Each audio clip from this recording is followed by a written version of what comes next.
देखें स्वप्न अनेक प्रकार। जैसे एक आदमी का विवाह हुआ, ध्यान से कथा को सुनना, क्योंकि आज कथा का केवल सार है, वो सुनाया जाएगा।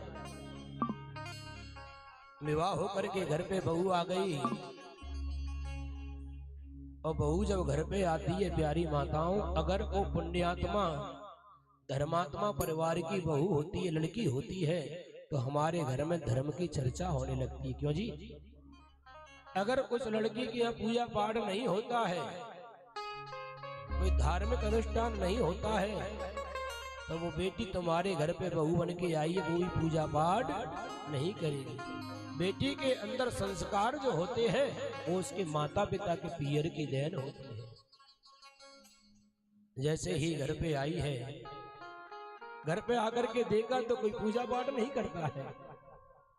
सुबह जल्दी खड़े होकर के और स्नान करके पूजा करती है। प्यारे बंधुओं, हम तुम लोगों को भी जीवन में सूर्य उदय से पहले खड़े होने का प्रयास करना चाहिए, क्योंकि सूर्य उदय से पहले खड़े होने का प्रयास करना चाहिए।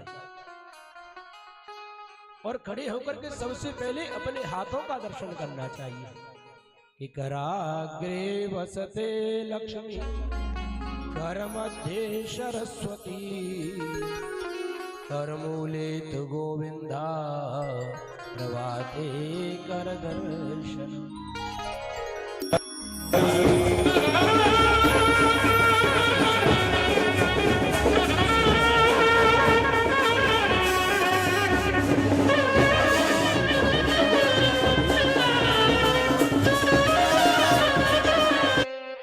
समुद्र वसने देवी पर्वत स्तन मंडले, विष्णु पत्नी नमस्तुभ्यं, पाद स्पर्श चमस्मे। पृथ्वी माँ को सिर रख करके प्रणाम करें। माँ, तेरे ऊपर आज जो भी मैं कर्म करूं, वो कर्म मेरे से भला होता रहे। माँ, ऐसा आशीर्वाद मुझे प्रदान करना। तीसरी बात है स्नान। हमारे शास्त्र में स्नान तो अनेक प्रकार के बताए हैं, पर लेकिन 3 प्रकार के स्नान प्रमुख होते हैं। 3 प्रकार का स्नान है वो मुख्य होता है। अगर ब्रह्म मुहूर्त में आप स्नान कर रहे हो तो ये जाके देव स्नान होता है। ब्रह्म मुहूर्त में अगर आप स्नान कर रहे हो 4 बजे खड़े होकर के, तो प्यारे भाइयों ये देव स्नान है। और ब्रह्म मुहूर्त के अगर बाद स्नान कर रहे हो सूर्य उदय के समय, तो प्यारे भगवत प्रेमी ये जाकर के मनुष्य स्नान है।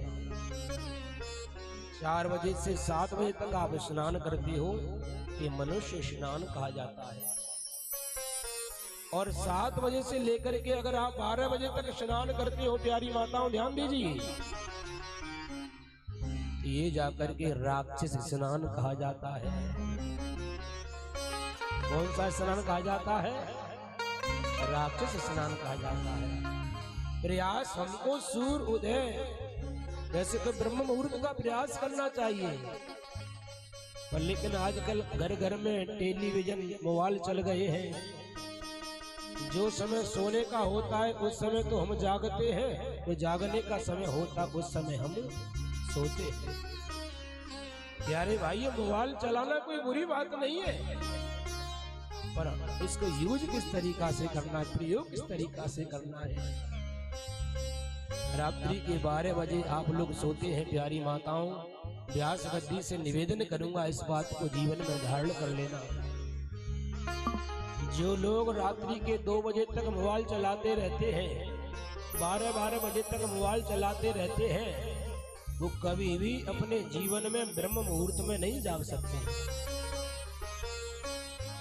और जो ब्रह्म मुहूर्त में नहीं जाग सकता है वो कभी भी जीवन में भगवान का भजन नहीं कर सकता है। क्यों? क्योंकि ब्रह्म मुहूर्त में इस हवा में अमृत के कण होते हैं प्यारे भाइयों। और रामदेव बाबा तो कहते हैं प्रातः काल की खाओ हवा, सब रोगों की है दवा। इसलिए प्यारे भाइयों, हम तुम लोगों को जल्दी सोने का प्रयास करना चाहिए। 10 बजे तक हम लोगों को सो जाना चाहिए। 10 बजे आप सो जाओगे तो मैं आपसे निवेदन कर रहा हूँ 4 नहीं तो 5 बजे तक आप अवश्य खड़े हो जाओगे। लेट सोने से एक हमारे शरीर का जो खान पीने का समय है वो भी बिगड़ जाता है। शरीर को चलाने वाला है हमारा पेट, और व्यक्ति का पेट का रोग बढ़ गया तो समझ लो बीमारियों ने जन्म ले लिया है। इसलिए जल्दी खड़े होने का प्रयास करना चाहिए। स्नान के बारे में बताया है तो उस बहू ने घर में आकर के पूजा पाठ करना शुरू कर दिया है। धीरे धीरे पति ने देखा तो पति भी पूजा करने लगा। आवाज मारा।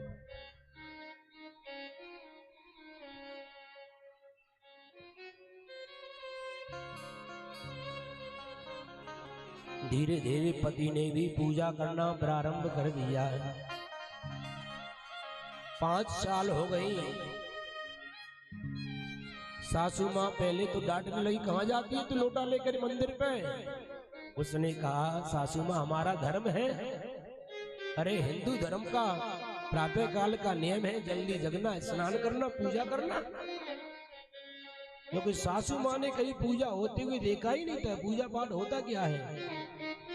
पर धन्य है ऐसी कन्याएं जो ससुराल में जाकर के पूरे परिवेश को जाकर के चेंज कर देती है।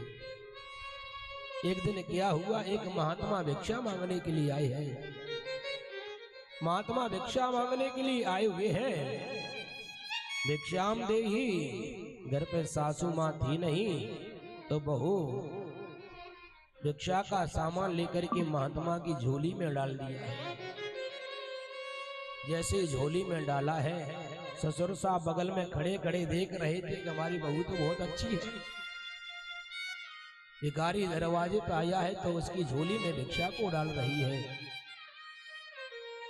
क्योंकि हमारे दरवाजे पे भिखारी आता है तो वो भीख मांगने के लिए नहीं आता है, ध्यान देना, वो हम तुम लोगों को ज्ञान का उपदेश देने के लिए आता है।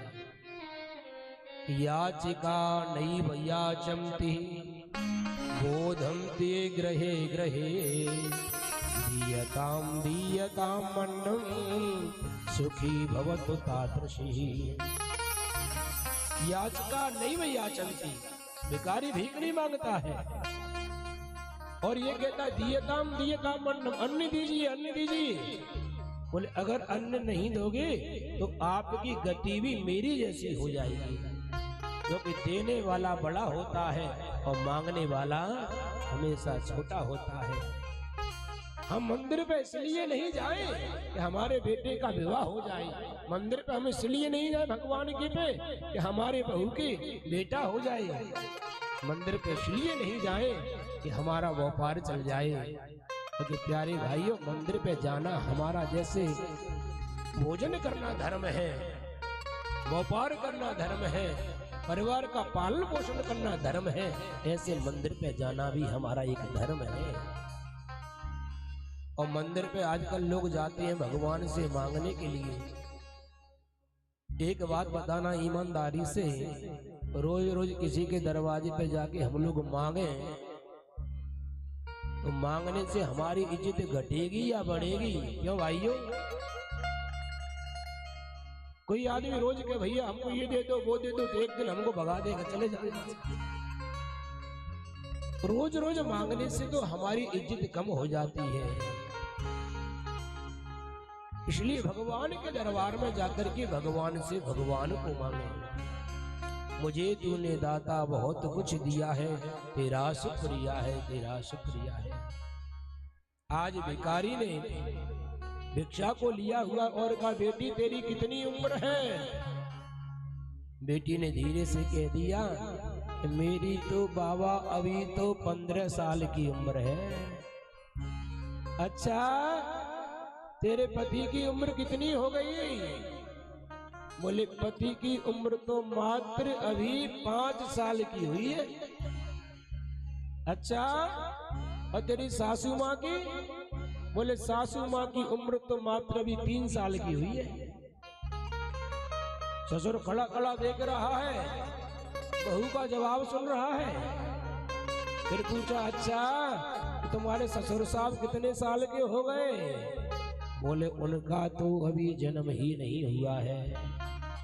ससुर साहब का तो अभी जन्म ही नहीं हुआ है। ससुर साहब को बहुत गुस्सा आया, मैं इसके पिताजी की उम्र वाला इसके सामने खड़ा हुआ हूँ और बोल रही है भी जन्म ही नहीं हुआ है। महात्मा ने कहा, बहू क्या पूछ रही है? ससुर ने कहा है, बाबा पूछो इससे, मैं तो इसके सामने खड़ा हुआ हूँ, जन्म क्यों नहीं हुआ है? सबसे पहले तो घर में मैं ही था, सास बाद में आई है, इसका आदमी बाद में आया है। सबसे बड़ा घर में मैं हूं और अपने को सबसे बड़ा बता रही है। बाबा ने पूछा है, बेटी जवाब दो। तो हाथ जोड़ करके बड़ी सुंदर शब्दों में जवाब दिया हुआ है और उसी के जवाब को गोस्वामी तुलसीदास जी महाराज ने रामायण में दिया हुआ है। जानी है जवाहे जीव जब जागा, जब सब विषय विलास मेरा।